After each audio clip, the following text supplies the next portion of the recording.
Hi everybody, it's Dandruff with your news cartridge for Monday, June 20th, 2016. We begin the day with the World of Warcraft movie. Blizzard has given some stats about the revenue from the movie, and it's pulled in a staggering $377 million since opening, making it the most successful video game movie to date, passing Prince of Persia: The Sands of Time.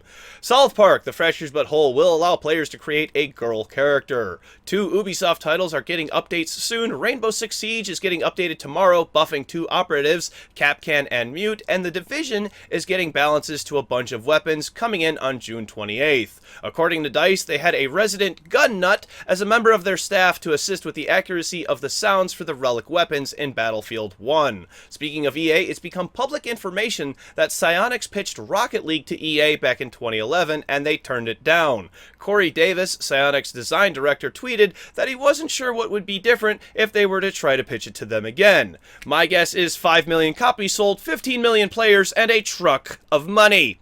Hideo Kojima has spoken some about Death Stranding, saying that the trailer is representative of the game and not just an art piece, and that he chose to go with Sony as a publisher because they gave him the most amount of freedom.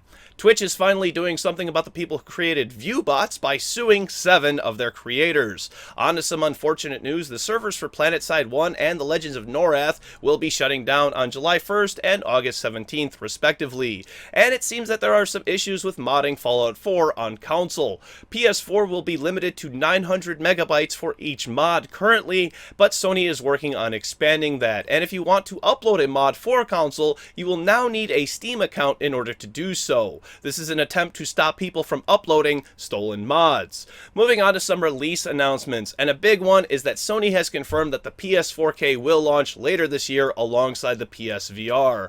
Turtle Rock Studios, the makers of Left 4 Dead and Evolve, say they're working on a new IP, and that they're hiring. No indication as to what has been given. This Thursday, Pokemon Mystery Dungeon is coming to Wii U Virtual Console, and finally, our PC Lord and Savior, Gabe Newell, has spoken out against VR exclusives, saying that they're bad for customers, but for developers as well. CD Projekt Red has said the Nintendo NX will be fantastic. More on the NX later. And you know what else is going to be fantastic? You're damn right. Today's episode of News Cartridge, the first one back since break and E3. Glad to be back and back on schedule.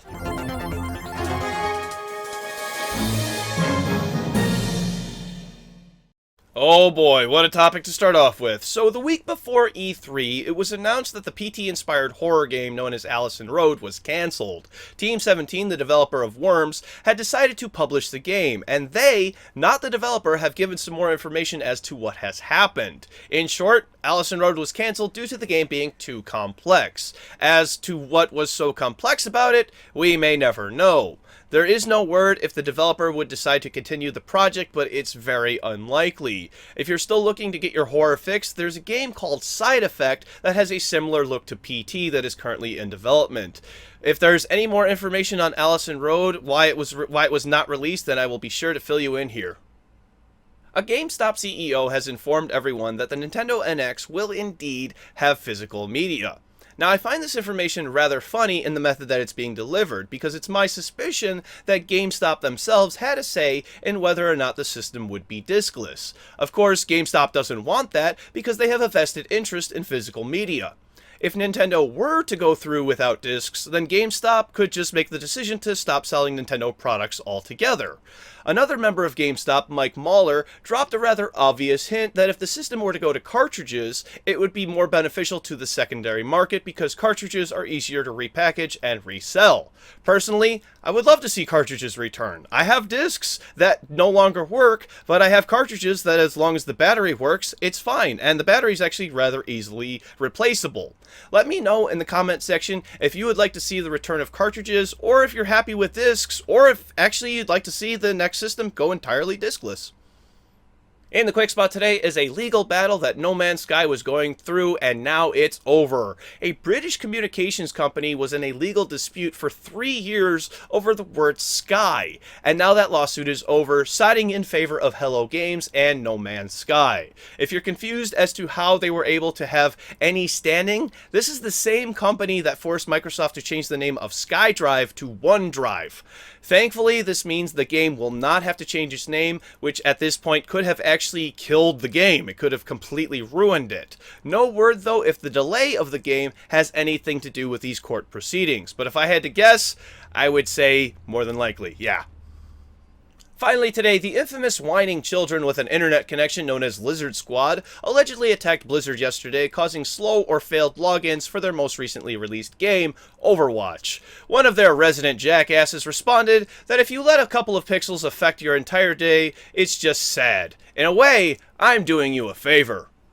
How the hell do these killjoys think they're helping people? You know what? No, we're done. We're not talking about them anymore, but I'm still going to talk about Overwatch because I love the game and because the Overwatch Competitive mode is coming very soon, as well as new heroes and new maps. A video was released detailing a few of the future improvements that the team at Blizzard has planned out. Mainly the video focuses around competitive play mechanics, including how skill ratings work, as well as the rewards for higher and higher ratings. Rumor has it that golden weapons will be one of the options for ranking up. Let me know if you're excited for rank play in Overwatch in the comment section down below. And now we're at tomorrow's game releases for PC: Deadlight Director's Cut, Mind OVR Matter, Drawful 2, Zombie Pinball, Umbrella Corps, Civil War 1863, AI Ball, Mighty No. 9, Room 404, VA11 Hall A Cyberpunk Bartender Action, Garage Drummer VR, Don't Move, Killbot, Purgatory, A Semblance, and Fallout 4 Contraptions Workshop DLC. For PlayStation 4, Mighty No. 9, Umbrella Corps, Grand Kingdom, MXGP2 the official motocross video game, Deadlight Director's Cut, Pac-Man 256, and Fallout 4 Contraptions Workshop DLC. For Xbox One, Mighty No. 9, MXGP2 the official motocross video game, Deadlight Director's Cut, Pac-Man 256, and Fallout 4 Contraptions Workshop DLC. For Nintendo Wii U, Mighty No. 9. For Xbox 360, Mighty No. 9. And for PlayStation 3, Mighty No. 9. Thank you very much, everybody. This has been News Cartridge. I am Dandruff. I will see you tomorrow. And why can't negative numbers be trees? Because their roots are imaginary.